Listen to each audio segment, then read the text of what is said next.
네, 시작하겠습니다. 아버지 하나님 감사합니다. 또 한 주간을 하나님의 은혜로 시작하고 또 이렇게 화요일날 대신 대학원을 와서 저희들 또 하나님을 좀 더 체계적으로 배우고자 합니다. 저희들의 귀를 열어주시고 잘 듣고 또 깨달아 알 수 있는 은혜를 주여 성령께서 인도하여 주옵소서. 예수님 이름으로 기도하옵나이다. 아멘. 예, 오늘 요한복음 4장입니다.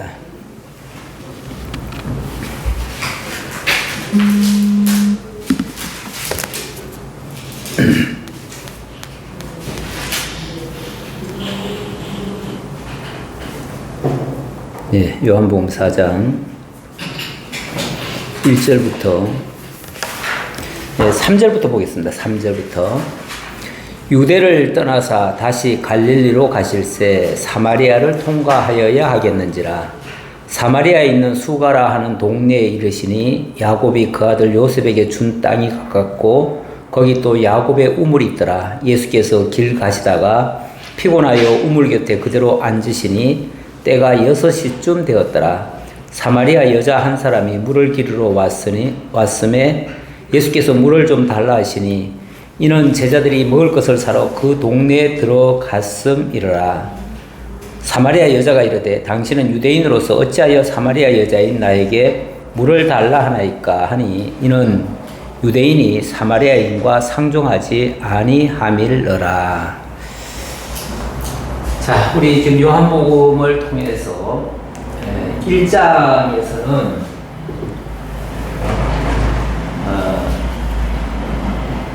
본성이신 그리스도를 지금 증거했습니다. 그리스도의 근원, 그리스도의 본성을 증거했어요. 그분은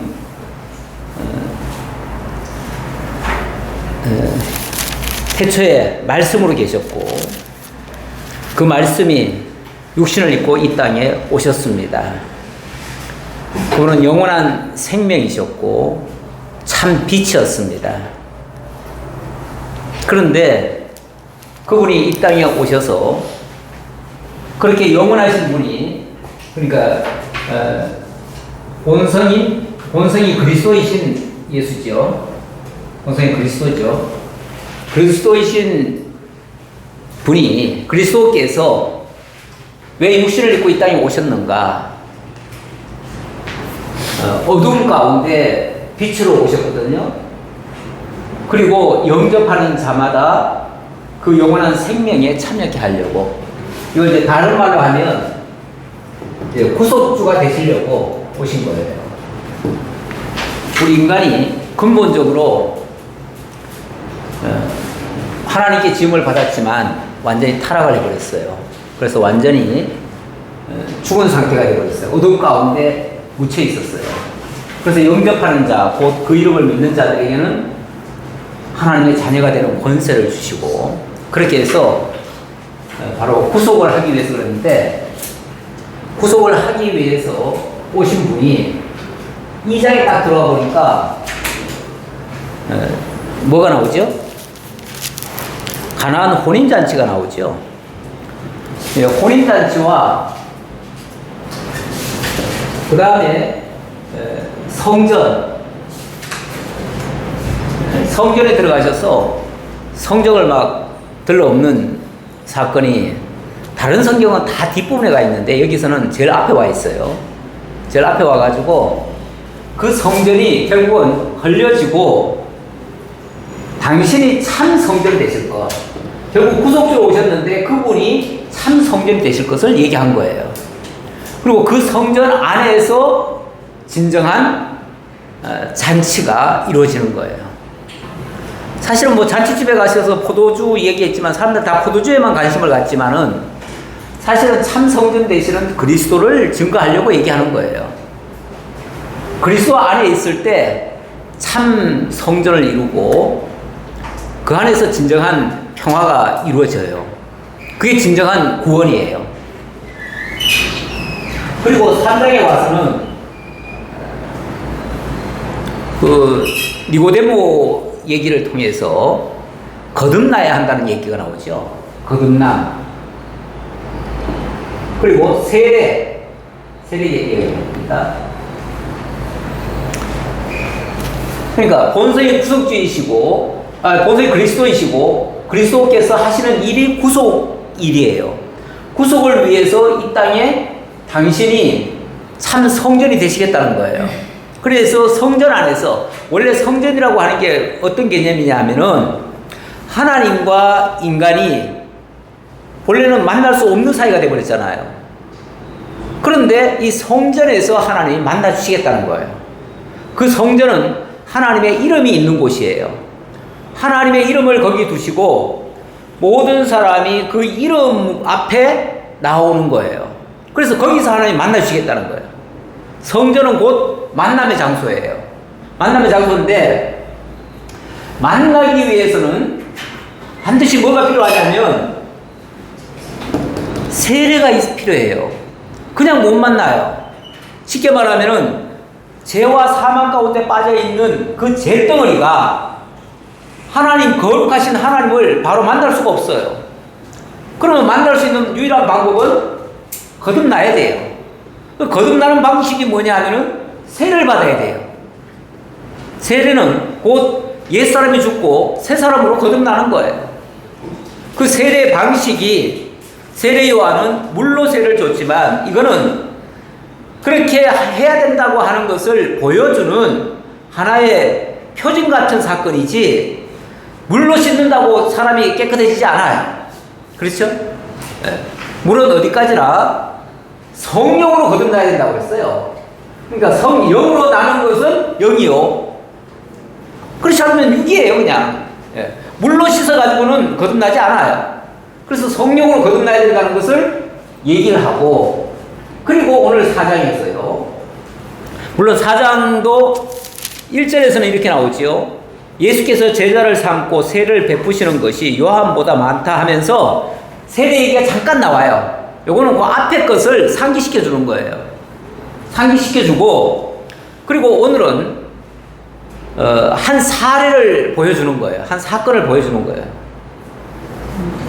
그런데 이 사례가 어떤 사례냐면은 예수님이 사마리아로 가십니다.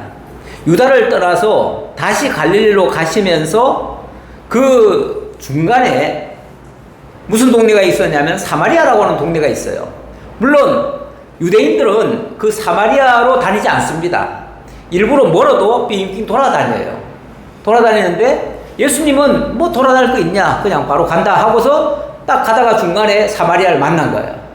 그 사마리아 물가에, 수가라고 하는 동네에서 거기서 물가에 그냥 앉아 있는 거예요. 근데 아무도 없지요. 그 시간이 언제냐면은 6시쯤 되었다 그랬죠? 6시. 6시라 그러면은 거기다가 우리 시간으로는 6시를 더 하면 됩니다. 더 하면 12시예요. 그럼 난 12시예요. 난 12시는 원래 이스라엘 사람들은 잘 움직이지 않는 시간입니다. 굉장히 한낮은 뜨거워요. 그리고 거기는 뭐 나무도 많지 않잖아요. 그쪽 지역은.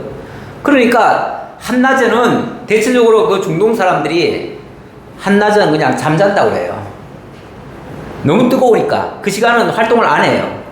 그리고 그 시간을 피해서 활동을 하는데, 그러니까 그 시간에는 사실 누가 나올 거라고는 생각하기가 쉽지 않아요. 그런데 예수님은 그냥 더욱 앉아 있는 거예요. 앉아 있다 보니까 한 여자가 물을 뜨러 왔어요. 그 여자에게 예수님이 말을 거는 거예요. 나에게 물 좀 달라, 이렇게 얘기를 하는 거예요. 그러니까 또 보니까 이게 유대인이잖아요. 유대인 남자잖아요. 유대인 남자가 사마리아 여자를 향해서 말을 시켜요? 이거는 상식적으로, 그 당시 사람들한테는 상식적으로 말이 안 되는 얘기예요. 왜 그러냐면 유대인들은 사마리아 사람들을 개처럼 취급을 해요. 마치 세리와 죄인들, 이들은 뭐라고 생각하냐면 그들은 저 지옥갈로, 뭐 왜 성경 보면 라가라 그러잖아요. 라가란 말이 뭐 보통 그냥 욕설일 수도 있지만 좀 심하게 표현하면 이 지옥 갈 놈 이런 뜻이에요. 그런 식의 경멸의 대상이었어요. 왜 그러냐면 사마리아 사람은 일단은 유대하고는 이제 상극이 되어버렸어요. 원래는 같은 민족인데 북이스라엘이 나뉘면서 일단은 나라가 나뉘어져 버렸죠. 그러다가 북이스라엘은 저 시리아 쪽에 아수르에 잡혀갔어요. 잡혀갔다가 아수르 정책은 어느 나라를 침략하든지 그 나라에다가 혼혈 정책을 펼칩니다. 그래서 자기네 남자들을 그쪽에 다 보내버려요. 아예 쉽게 말하면 군인들을 거기 보내가지고 너희들이 그쪽 여자들과 같이 살아라 이래버려요. 이러면은 그쪽 민족이 돼버리잖아요. 그렇죠? 예. 그리고 남자들은 다 죽여버리고, 소위 말해서 남자들은 죽여버리고 여자들은 너희들이 다 데리고 살아라 그래요. 그러니까 이게 아수르 민족이 돼버리는 거예요. 아수르 사람이 오니까 나중에는 어떻게 되냐면은 이 사마리아 쪽 사람들은 하나님도 섬기고 아수르 신도 섬기고 오만 잡동사니 신을 다 같이 똑같이 섬깁니다. 뭐 그쪽 남자들이 와가지고 그렇게 가르쳐 놓으니까 그런 거예요. 그리고 원래 북이스라엘은 남쪽과 차별화를 하기 위해서 원래 여러 가지를 바꿨어요. 절기도 바꿨고 장소도 바꿨어요. 바꿨고, 그리고 또 이들이 또 감정이 안 좋은 게 나중에 남쪽 유다도 결국은 바벨론에 망하고 함께 포로 생활을 하다가 돌아올 때는 같이 돌아왔어요. 돌아왔으면 그때라도 함께 해야 되는데, 그때 사마리아 사람들이 너희가 성전 지을 때 우리도 같이 짓겠다, 우리도 협조하겠다, 같이 짓자 그랬어요. 그런데 그 느헤미야가 딱 거절하잖아요. 안 된다, 너희들은 참여할 수 없다, 이거는 하나님이 우리에게 주신 거다. 그러면서 그들을 안 했어요. 안 했더니 그 사람들이 그리심산에다가 자기네들의 성전을 따로 지었어요. 그래 놓고, 자, 이제부터는 유대인하고는 아예 그냥 상종도 안 한다. 너희들은 너희들끼리 살아라. 우리는 그리심산에서 하나님 섬긴다. 그러면서 그리심산이 더 정통적이다라고 하는 자기네들 주장을 만들어 놓은 거예요. 그러다 보니까 사마리아 성 사람들은 은연중에 진짜 성전은 그리심이야. 그리고 이쪽은 예루살렘은 뭐 옛날에는 맞았겠지만은 지금은 아니야, 막 이런 식으로 이제 그렇게 또 가르쳐 놨어요. 그러니까 사마리아 성 사람들은 아예 그리심산이 더 옳은 줄 알아요. 그런 상황에서 예수님이 와가지고 사마리아 여자한테 물 좀 달라고 하니까 이 여자가 아주 그냥 시큰둥해가지고 이렇게 말을 합니다. 당신은 유대인으로서 어찌하여 사마리아 여자인 나에게 물을 달라 하나이까? 이 지금 굉장히 점잖게 읽어서 그렇지 탁 쏘면서 얘기했을 거예요. 예. 예. 어디서 유대인이 와가지고 우리한테 물을 달라고 하느냐고, 우리한테 말을 시키냐고. 그러면서 그 다음 이제 해석이 나오는데, 이는 유대인이 사마리아인과 상종하지 아니하밀러라. 그러니까 사마리아 사람들이 그들을 배격한다기보다는 유대인들이 사마리아 사람들을 아주 개취급을 해버렸어요. 그래 놓고 이제 와가지고 마치 뭐 물을 좀 달라고? 이게 말이 되는 소리냐, 그 말이죠. 그랬더니 예수께서 대답하여 이르시되, 네가 만일 하나님의 선물과 또 너에게 물 좀 달라는 이가 누구인 줄 알았더라면 너가 그에게 구하였을 것이요 그가 생수를 내게 주었으리라. 예수님의 답변이 아주 뜻밖이죠. 거기에 대해서 뭐 불쾌하게 여기는 게 아니라, 네가 만약에 하나님의 선물로 내가 지금 다가왔고 너에게, 그리고 너에게 물 좀 달라 하는 내가 누군 줄 알았다면, 나의 실체를 알았다면 너 분명히 나한테 오히려 생수를 구하였을 것이다. 그럼 내가 생수를 주었을 것이다. 이렇게 말을 해요. 그런데 그 여자 입장에서는, 아니 물 한 잔 달라는 놈이 남자가 자기가 생수를 주겠다고? 아니 지금 목이 마르다면서 지금 물 달라는 사람이 생수를 주겠다고? 아니, 그런 생수 있으면은 그거 마시면 되지. 왜 나한테 왜 물 달라고 하느냐? 이게 뭔가 말이 안 되는 얘기를 지금 하고 있다. 이런 식으로 지금 얘기를 하는 거예요. 그러니까 이 여자가 이제 거기에 대해서 이렇게 얘기합니다. 여자가 이르되 주여 물기를 그릇도 없고 이 우물은 깊은데 어디서 당신이 그 생수를 얻겠사옵나이까? 여기 물론 주라고 했지만은 진짜 이분이 우리가 생각하는 그 주님, 그 그리스도라고 생각을 하고 이 말을 했겠어요? 그런 뜻이 아니에요. 우리 식당에 가면 웬만하면 아유 사장님 그러잖아요. 사장님. 이건 지금 마스터 그러는데 이게 그냥 보통 옛날 어른들한테 그냥 뭐라고 할까요? 뭐 양반한테 양반이라고 하든지 뭐 사장님이라고 하든지 그 정도의 표현이에요. 예, 이건 진짜 주라는 뜻이 아니에요. 예. 어쩌면 약간 빈정대면서 하는 말일 수도 있어요. 왜냐하면 그 말이 뭐예요?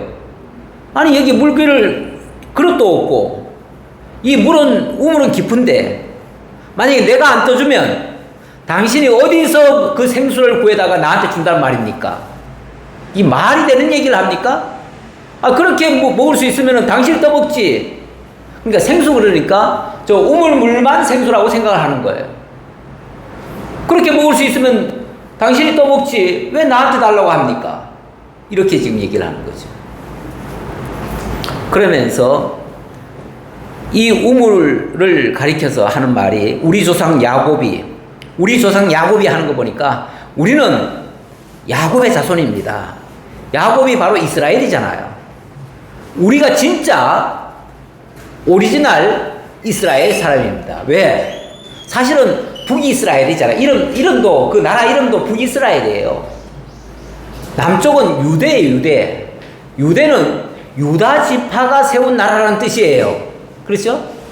그러니까 어찌 보면 다윗 한 지파 반과 이쪽은 9지파 반이 10지파 반이 갔어요. 그러니까 정통성으로 말하면 우리가 더 정통성이 있습니다. 우리가 야곱의 자손입니다. 우리 보세요. 여기 우물 있잖아요. 여기 우물. 이 우물도 우리 조상 야곱이 판 우물 아닙니까? 그러니까 우리가 더 정통이죠. 이렇게 지금 자부심을 가지고 얘기하는 거예요. 우리 조상 야곱이 이 우물을 우리에게 주셨고 이 우물을 우리에게 줬다는 말은 우리가 정통입니다. 그 얘기예요. 또 여기서 자기와 자기 아들들과 짐승이 다 마셨는데 우리 그거 먹고 살았습니다. 지금까지 그 야곱이 판 우물로 야곱의 은혜로 야곱의 자손으로서 그야말로 이스라엘, 우리가 진짜 이스라엘이고 우리가 그렇게 지금까지 살아왔는데 아니 당신이 어디서 지금 물을 갖다 준다면은 당신이 우리의 조상 이 야곱보다도 더 크니까? 당신이 야곱보다 더 큰 사람입니까? 그랬더니 예수님이 대답하여 이르시되 이 물을 마시는 자마다 다시 목마르느니와 내가 주는 물을 마시는 자는 영원히 목마르지 아니하리니 내가 주는 물은 차원이 다른 물이야. 이 물 얘기하는 거 아니야. 예. 차원이 완전히 다른 물인데 내가 주는 물은 그 속에서 영생하도록 솟아나는 샘물이 되리라.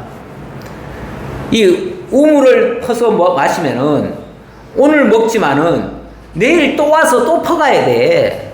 매일같이 먹어야 되는 물이야. 이 물은 먹어도 갈증나는 물이야. 그런데 내가 주는 물은 아예 속에서 솟구치는 물이야. 솟구치는 물이어서 다시는 목마르지도 않고 가라지도 않는 영원한 생명의 수야. 이렇게 얘기를 하는 거죠. 그랬더니 이 여자가 눈이 번쩍 뜨는 거예요. 그제서야. 조금 전까지는 이 남자를 굉장히 경멸스럽게 봤는데 그런 물을 줄 수 있다고 하니 눈이 갑자기 번쩍 떠졌어요. 왜냐하면 이 여자는 사실은 그 문제가 많은 여자입니다. 예. 그래서 평소에 남들이 물두러 갈 때 그때 함께 하지 않았던 여자예요. 낮 12시에 왔다고 하는 것은 남들 피해서 온 거예요. 이 사람은 평소에 어쩌면은 그 주변에서도 손가락질 받던 여자예요. 그런 사람이었기 때문에 아니 물을 다시 들어오지 않아도 될 속에서 솟아나는 샘물이 있다면, 당신이 그런 걸 줄 수 있다면 주여 그런 물을 내게 주사 목마르지도 않고 또 여기 물기르러 오지도 않게 하옵소서.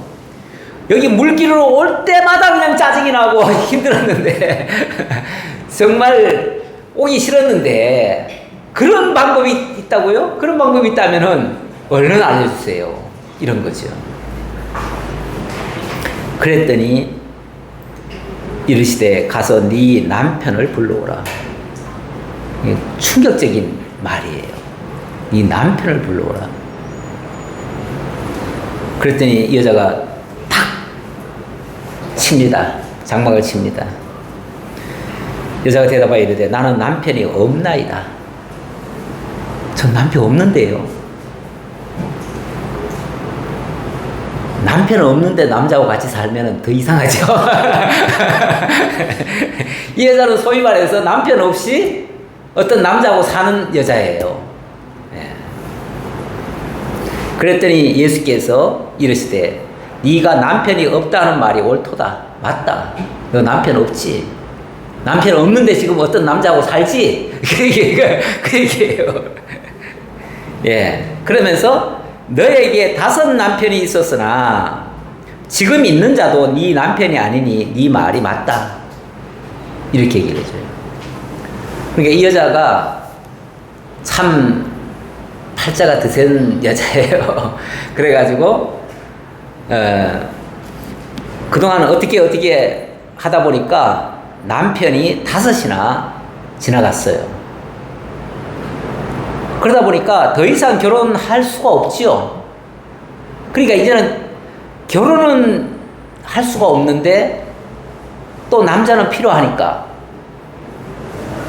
그래서 지금 어떤 남자하고 살고는 있는데 남편은 아닌 거예요. 아니면은 혹시 또 껍데기로는 결혼을 했을지 몰라도 속으로는 남편으로 인정하지 않고 살았던 거예요.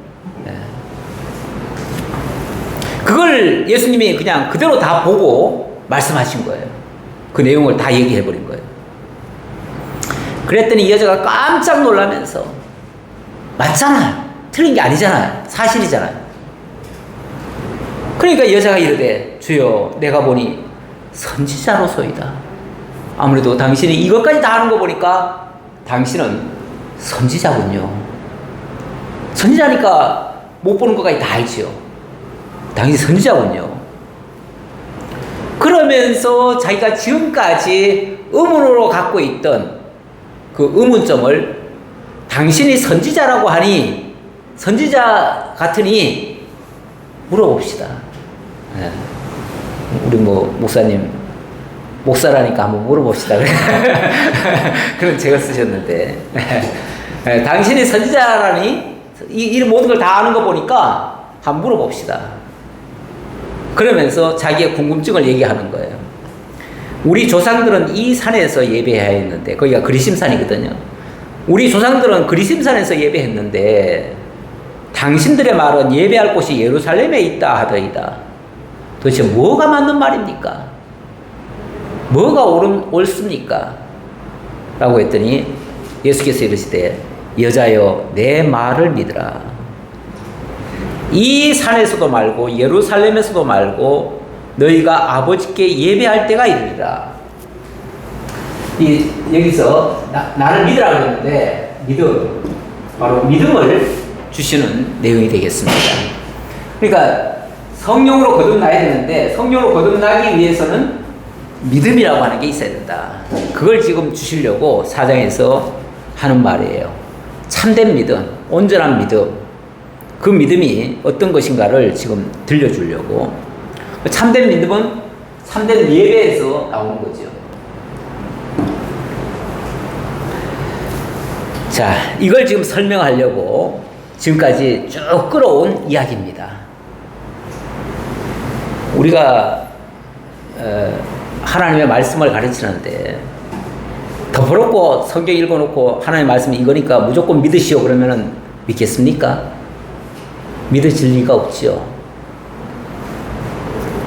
어쩌면 그 사람과 먼저 마음이 열려야 되고, 그렇게 하기 위해서는 그 사람의 심령도 알아야 되고, 그 사람의 어떤 궁금증도 사실은 풀어줘야 되고, 그래서 모든 의문점이 해결이 됐을 때 비로소 온전한 믿음이 이루어지는 겁니다. 지금 예수님이 그 과정을 지금 쭉 하고 있는 거예요. 그러면서 여자여 내 말을 믿으라. 이 산에서도 말고 예루살렘에서도 말고 너희가 아버지께 예배할 때가 이르리라. 지금까지는 사실 예배라는 개념이 없었습니다. 예배라는 개념이 없었어요.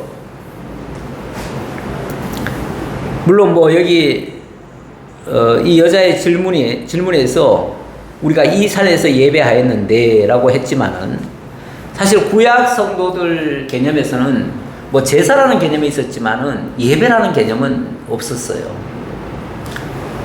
그런데 이제 예배라는 말을 지금 하면서 아버지께 예배할 때가 이른다.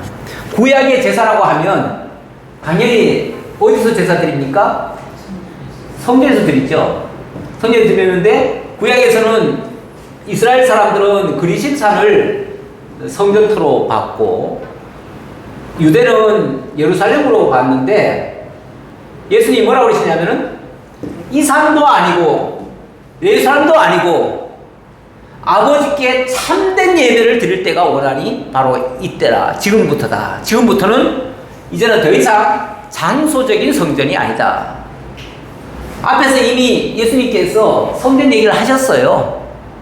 이 성전은 흘려지고 당신이 참 성전이 되실 것을 얘기하신 적이 있었는데 그거는 이제 딴 상황이니까 우리는 이제 그 내용을 가지고 지금 이해할 수가 있죠. 연결해서 이해할 수 있는데, 자 그러면은 이 성전은 하나님께 온전히 드려지는 진짜 예배는 어떻게 드려지는 건가? 너희는 알지 못하는 것을 예배하고 우리는 아는 것을 예배하노니 이는 구원이 유대인에게서 남이라. 알지 못하는 것 예배, 아는 것 예배. 그러니까 알미라고 하는 게 있죠. 이 알미라고 하는 단어가 원래 뭐 기노스코라고 그러죠. 그 기노스코라고 하는 이 단어인데 우리는 아는 것을 예배한다. 이 알미라고 하는 게 무조건 믿고 무조건 예배한다가 아니라 알을 예배하는 거예요. 이 알미라고 하는 게 원래 문자 그대로는 연합하다 또는 한 몸을 이루다 이런 뜻이에요. 완전히 하나가 됐을 때 알게 된다는 것이고, 이거를 이제 설명하는 것이 사실은 부부관계를 얘기하는 거예요. 그런데 어쨌든 알미라고 하는 거는 이 겉으로 아는 걸 얘기하는 게 아니에요. 이 알미의 가장 중요한 요소가 뭐냐면 바로 진리거든요. 진리를 알지니 이렇게 나오잖아요. 진리. 그러면서 이 구원이, 그러니까 아는 것을 예배하는 것은 이런 구원이 유대인에게서 남이라 하는 말은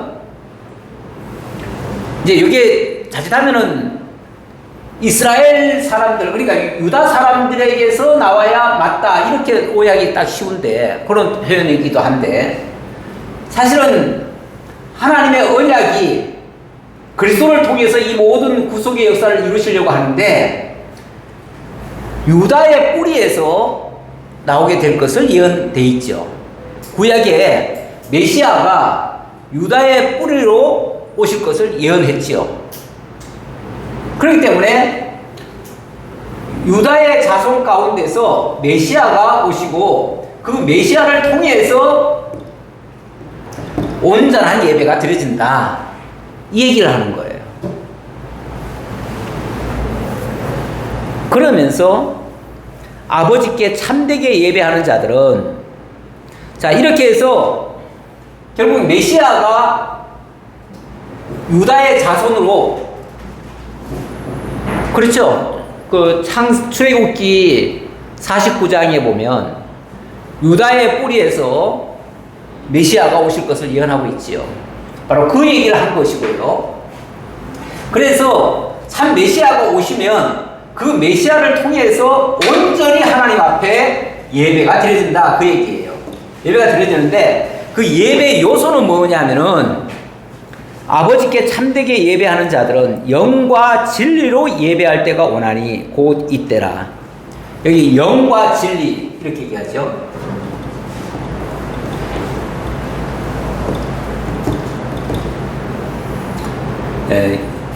물론 영은 사실은 뭐 성령을 얘기해야겠죠. 성령을 통해서 성령이 일깨워 주시는 걸로, 그리고 성령이 우리에게 일러주는 것이 사실은 또 진리예요. 그러니까 하나님은 영과 진리로 만나주시는 거예요. 영과 진리로 만나주셔요.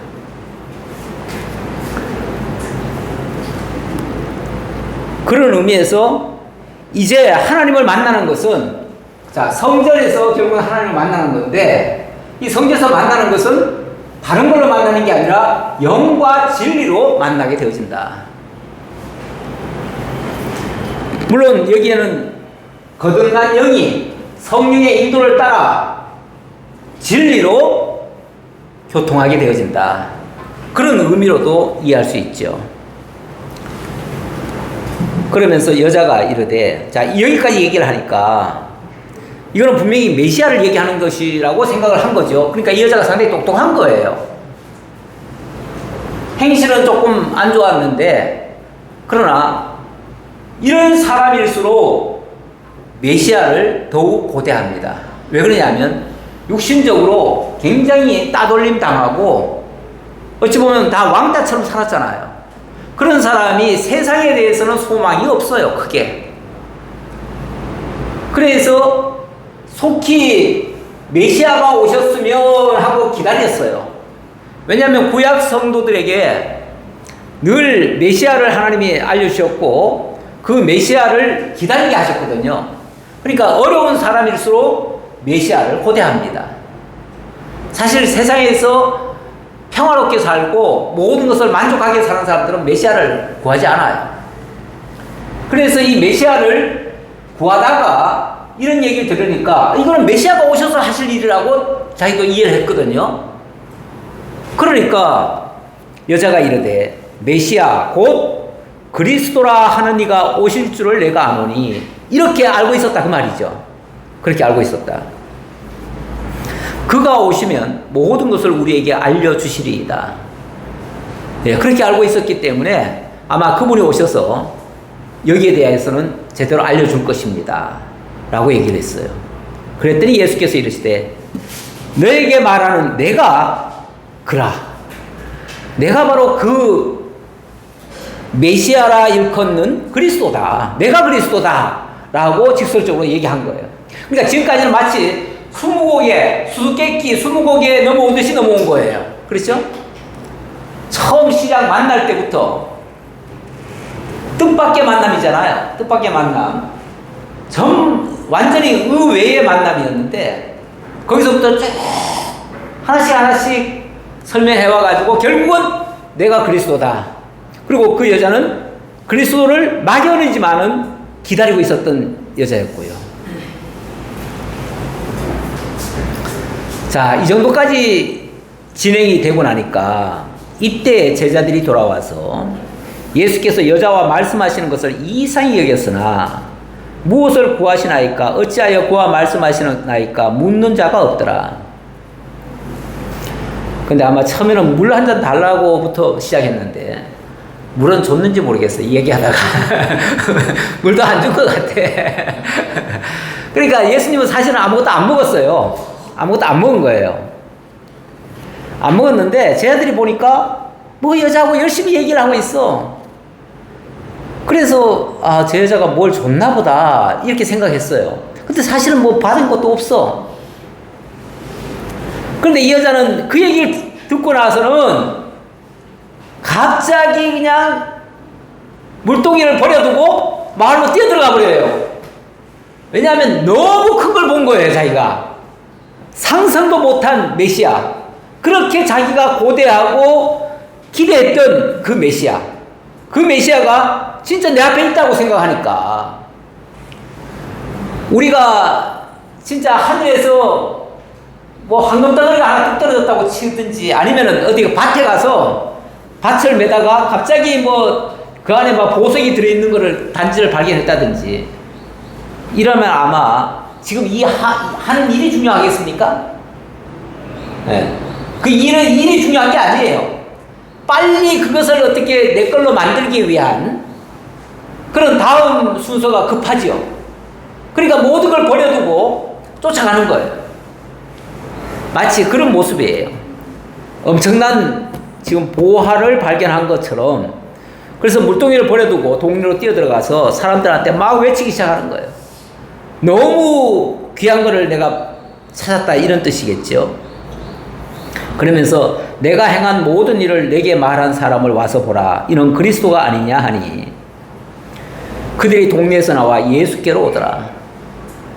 이 여자가 들어가자마자 막 동네 사람들 보시오, 여기 지금 메시아가 오셨습니다, 그리스도입니다, 우리가 그렇게 기다리던 그 메시아가 지금 오셨습니다, 이러고 있는 거예요.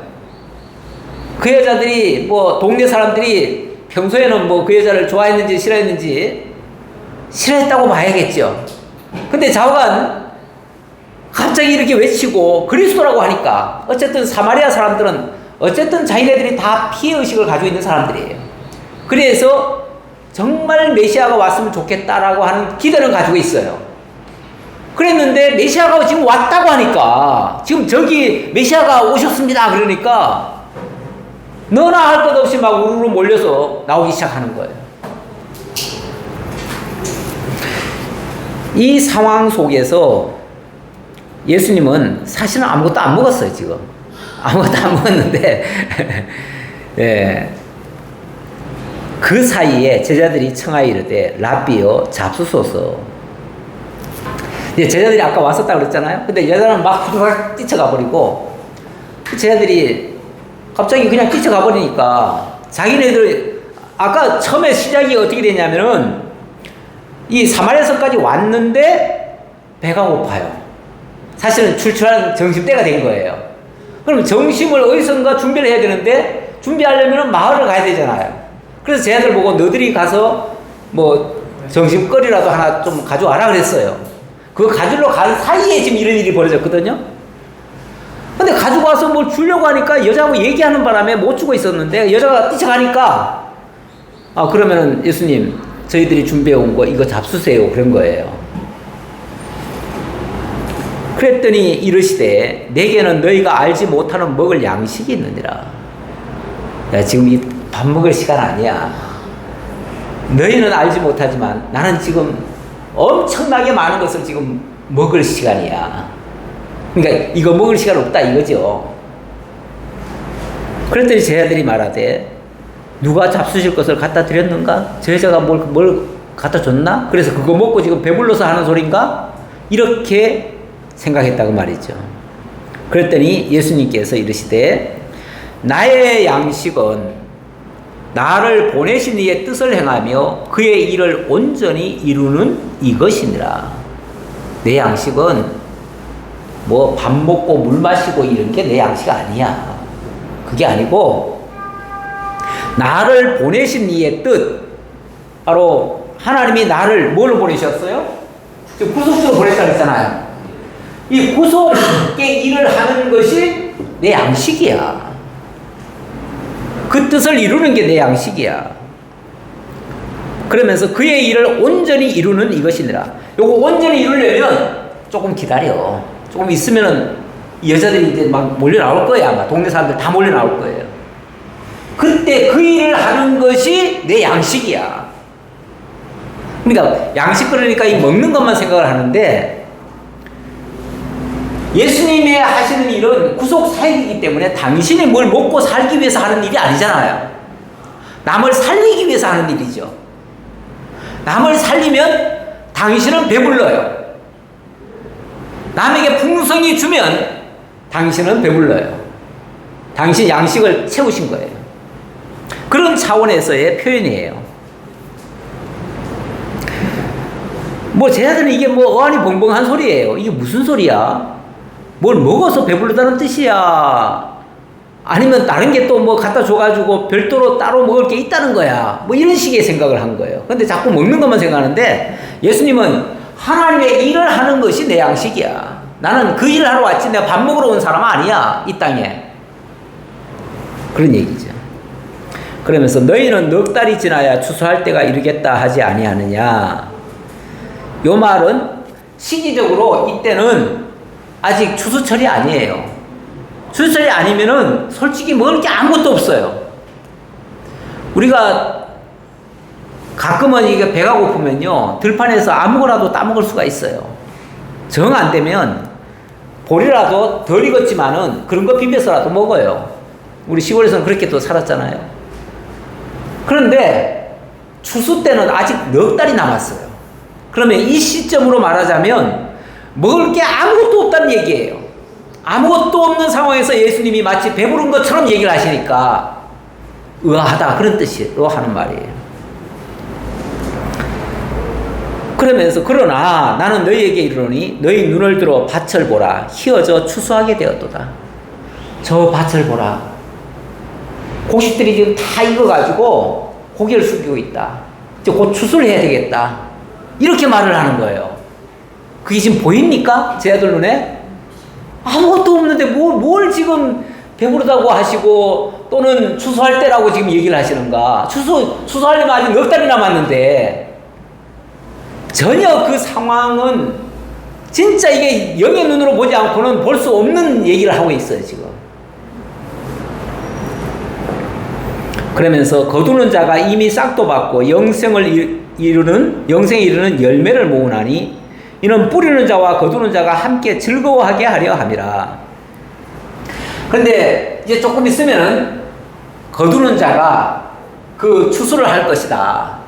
다시 말하면은 지금 알곡들이 다 익은 알곡들이 지금 내 앞에 나올 건데 그들이 이제 나를 영접하고 결국은 구원을 받을 것이다. 그 얘기예요. 그게 이제 추수라고 얘기한 거예요.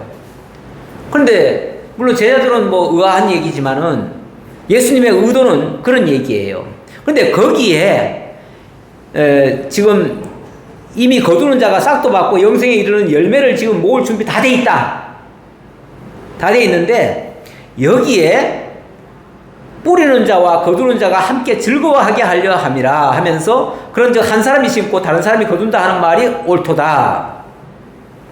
내가 너희로 노력하지 아니한 것을 거두러 보내노니 다른 사람들은 노력하였고 너희는 그들의 노력이 한 것에 참여하였느니라. 너들도 이 광경을 볼 것이다. 그 얘기예요. 그런데 제자들이 여기서 뭐 손 댄 거 있어요? 노력한 거 아무것도 없죠? 그런데 어떻게 이 구원의 역사에 이 추수하는 일에 너희도 같이 참여할 수 있겠느냐? 다른 사람이 다 해놓은 거 너희가 보면서 하나님께 영광 돌리고 함께 기뻐하게 하려고 그런다. 이게 이제 하나님이 하시는 구원의 역사고 그 구원의 역사에 이 전도에 참여한 자들도 구경을 할 수 있도록 보여주겠다. 그 얘기거든요. 구원의 역사에 지금 참여시키는 일이에요. 전에 어떤 분이 이제 같이 선교를 갔는데 그분은 선교를 가서 항상 그 얘기를 하시더라고요. 우리가 지금 선교하러 왔다는 말을 할 수가 없습니다. 왜냐하면 선교는 하나님이 하시는 겁니다. 하나님이 하시는데 하나님이 하시는 그 선교를 우리가 지금 보러 왔습니다.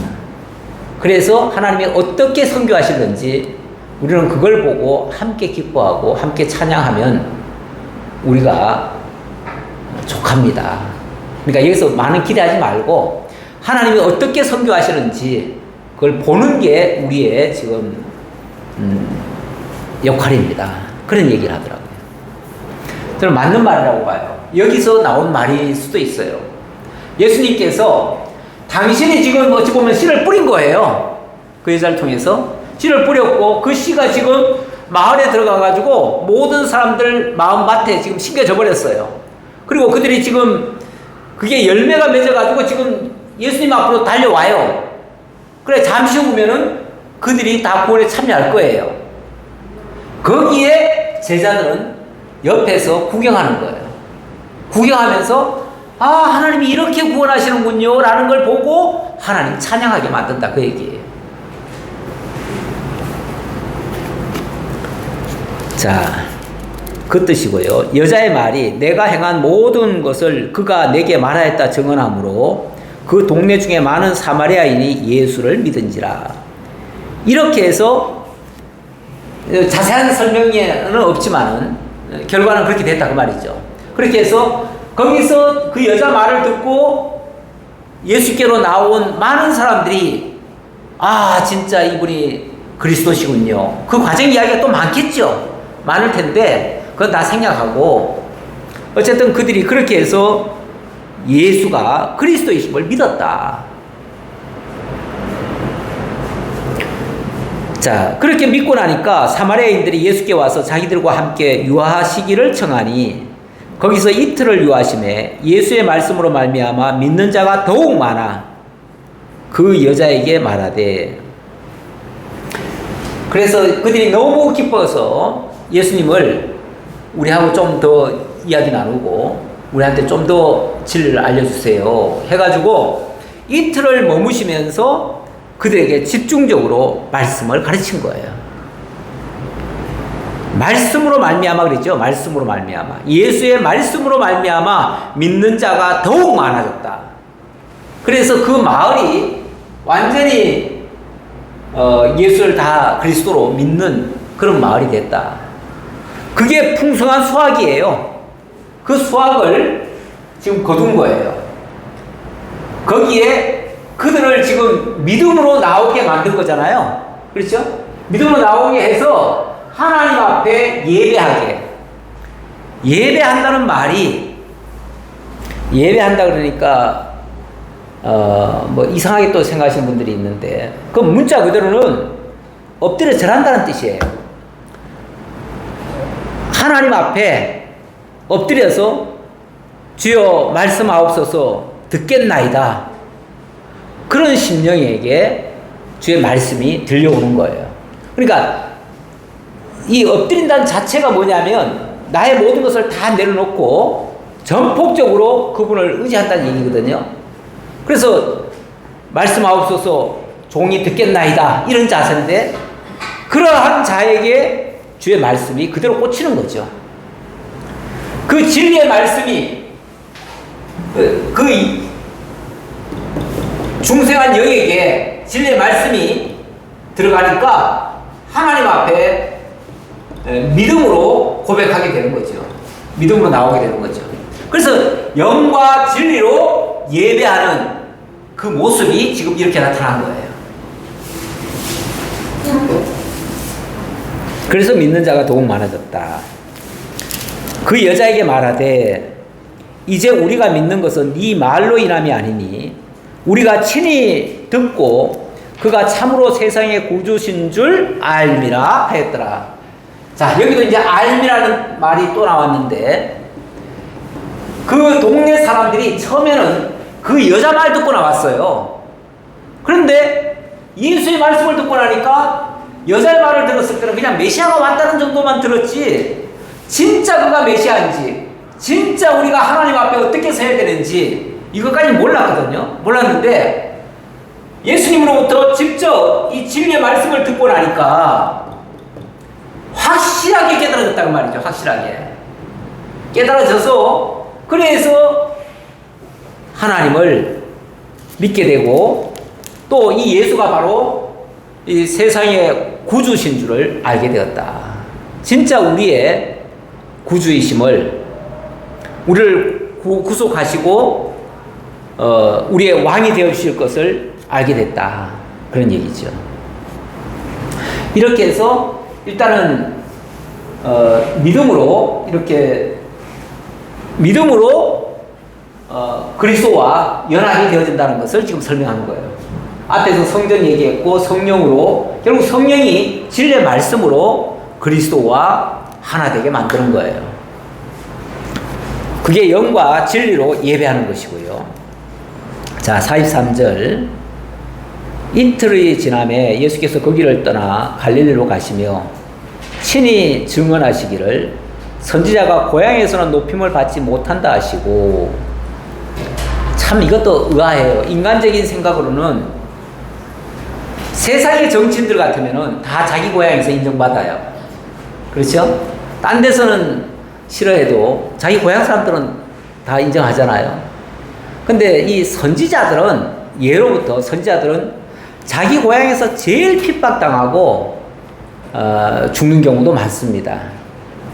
바로 그걸 예를 드시면서 선지자가 고향에서는 높임을 받지 못한다 하시더니 당신이 갈릴리에 가서는 그렇게 환영받지 못할 것을 말씀하십니다. 갈릴리에 이르시되